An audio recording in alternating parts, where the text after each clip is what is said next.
And let's move to our next speaker before our break. So we have Maria Cristina Nisco and Analissa Raffone from the University of Partenopea team, who are presenting Teaching European Values in the Digital Age, Policy-Based Perspectives and Practical Applications.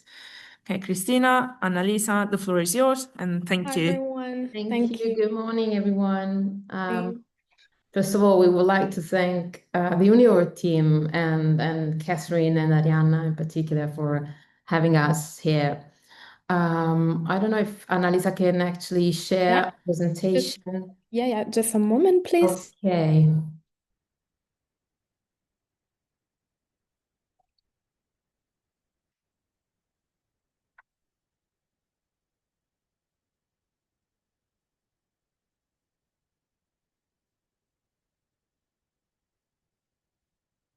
Can you see it? Okay, so today we're actually concentrating on teaching European values in the digital age. We believe that spreading EU values in and through education in the digital age requires a structured approach that incorporates these values into policies, into curricula and teaching methods in school environments so that they can be truly part of the learning experiences of students of all ages. Next slide, please, Annalisa. The European Union's core values, human dignity, freedom, democracy, equality, active citizenship, and so forth, have a critical role in education to promote a shared sense of belonging, social cohesion, an active and responsible democratic citizenship across all member states. In fact, all education systems are actually encouraged to embed such values to foster inclusive and safe learning environments in the attempt to fight xenophobia and divisive forms of nationalisms while supporting instead participation and cohesion. In this context, the EU urges a strategic commitment, that is to say, exposing students to different perspectives so that they can develop their understanding of other cultures. And this can reduce, of course, intolerance and discrimination, which is also the core catalyst of the FOM project we're working on. Next slide, please. Through the years, the EU has introduced various policies and initiatives to support the higher education sector and spread its values, thus preparing students with the skills and principles necessary to become global, active, and engaged citizens. Next. And here you can see some key recommendations and policies introduced by the EU to ensure that the education systems are built on some basic values. The values of human dignity, the values of freedom, democracy, inclusion, equality are, of course, the fabric of the EU and the basis, of its policies. And inclusive and high quality education is paramount for creating a cohesive European society, which is the principle underlying all policies.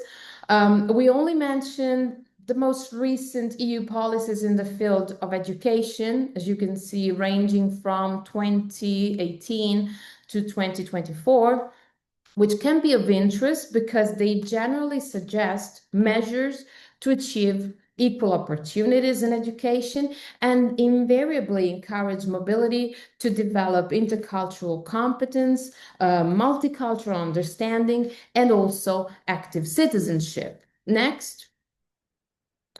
So in this context, a series of meetings and agreements between EU countries known as the Bologna process had the purpose to ensure comparability in the standards and quality also of higher education.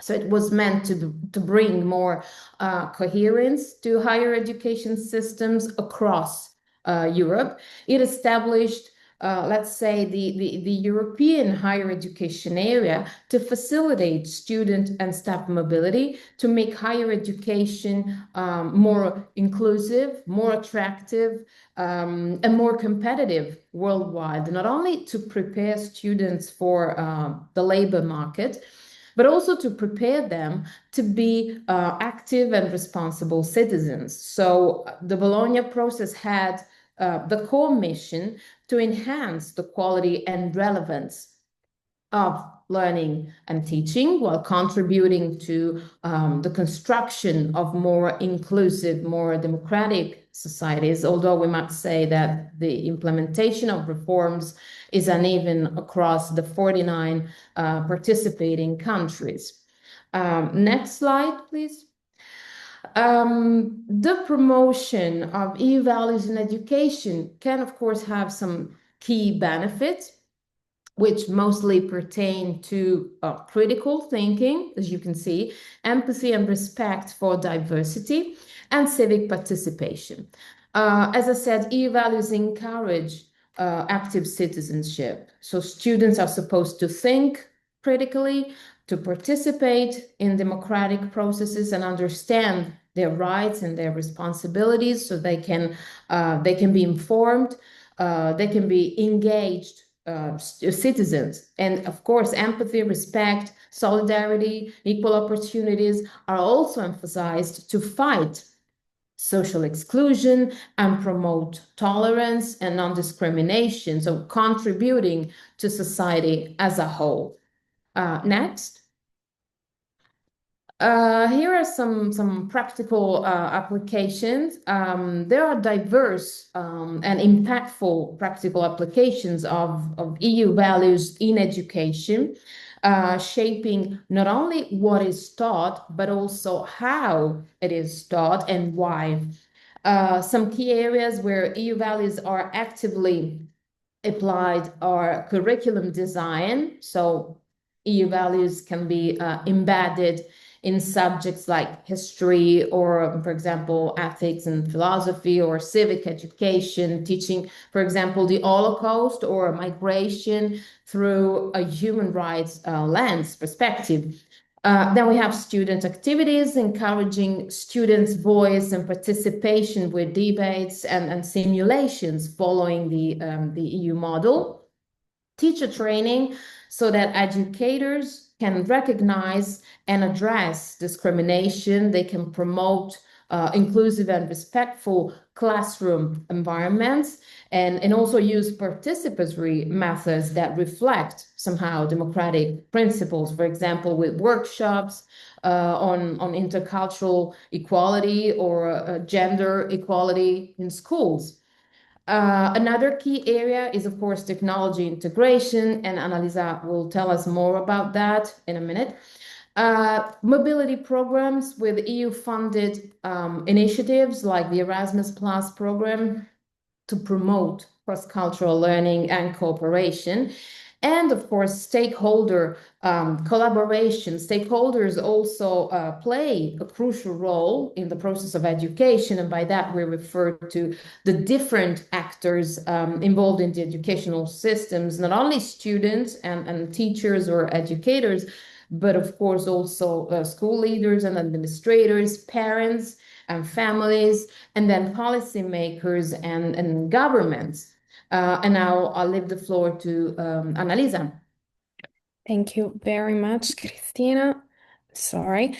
So as Cristina was saying, there are some effective strategies that can be used to talk about, to promote European values in education. And the European Union has suggested, first of all, to shift from passive, traditional face-to-face approaches to blended approaches, which foster collaboration, interaction, and engagement. So we are talking about active learning approaches able to stimulate students' critical reflection, critical thinking skills. How can this be achieved through, for instance, the use of debates and case studies, which can encourage students to think about European values and develop their own viewpoints about it?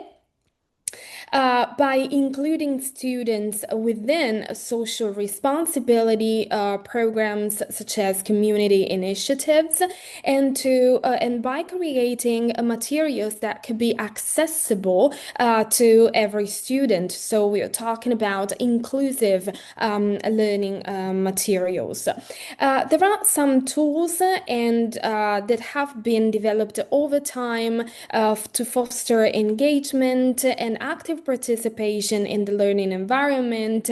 Like for instance, one very important tool is eTwinning. That is a platform that connects educators, teachers, and practitioners across Europe. They can share their teaching practices, their experiences, and their materials. Since the COVID pandemic, we've been able to work with some new tools like Microsoft Teams or Google Classroom, so digital environments that allow educators to organize the activities and promote student collaboration. At the same time, also gamified experiences can be created to better engage students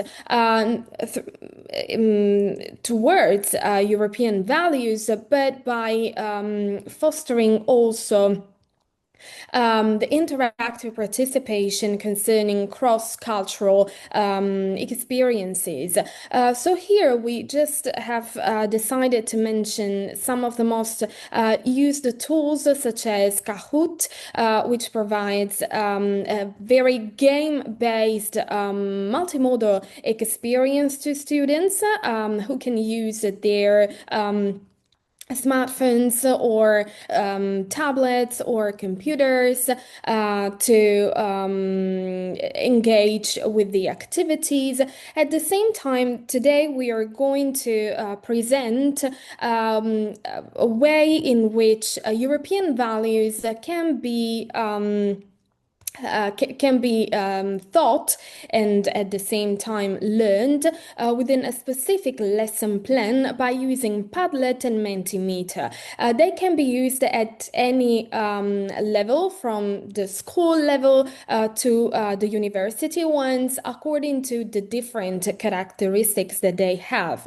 So what is Mentimeter? It is a platform especially for interactive presentations with live audiences, in the sense that people can just interact and have get constructive feedback.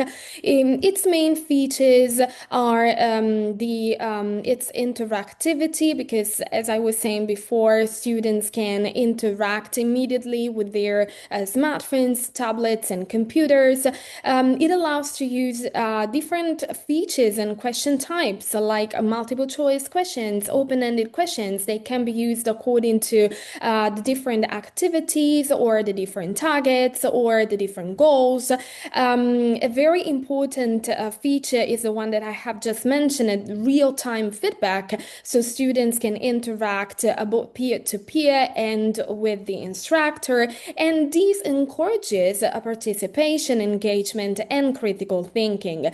The different features of Mentimeter can be used actually both at the beginning of the lesson, just for instance for brainstorming or to investigate students' viewpoint, during the discussion, and at the end of the lesson. This is a very brief example that we have provided. We have chosen the open-ended feature of Mentimeter that can be used at the beginning of the lesson to foster brainstorming concerning the European identities and European values.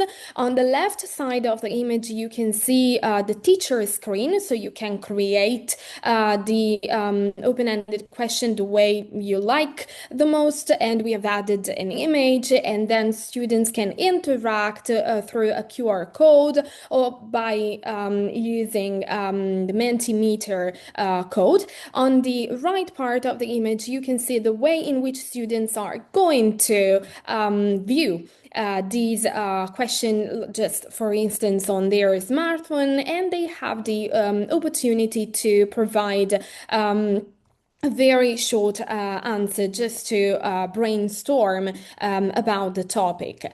Then we can use some features concerning the body part of the lesson, so the discussion part, and this is an example of the skill feature that Mentimeter provides teachers with. So we've chosen these questions. To what extent do you think the EU promotes social inclusion? And you can just use a different Likert scale. It can be a 4-point Likert scale or a 5.1, whether you would like to choose the neutral to insert the neutral part or not. And they can rate each part in this sense. And finally, it can be used at the end of the lesson. This is an example of a word cloud, just to summarize what we've learned at the end of the lesson. Like, for instance, by using this question, which European value do you perceive differently following this class? And they are going to answer with just one word, and this would create a word cloud based on students' responses. Another important it is complementary, I believe, to Mentimeter, but it is a little bit different from it, which is the tool, the Padlet tool. It is actually a board where students and teachers can share their ideas, but at the same time also images can be shared. So it is more, its main feature is represented by its interaction, but at the same time the multimodality that it provides. It encourages particularly group collaboration, because students can also work in groups, and they can also visualize the summary that together with the teacher they can create. It supports creativity, especially because of its multimodal feature. Again, Padlet can be used at the beginning, during the body part of the lesson, and at its end. This is an example of the ways in which it can be used to brainstorm ideas.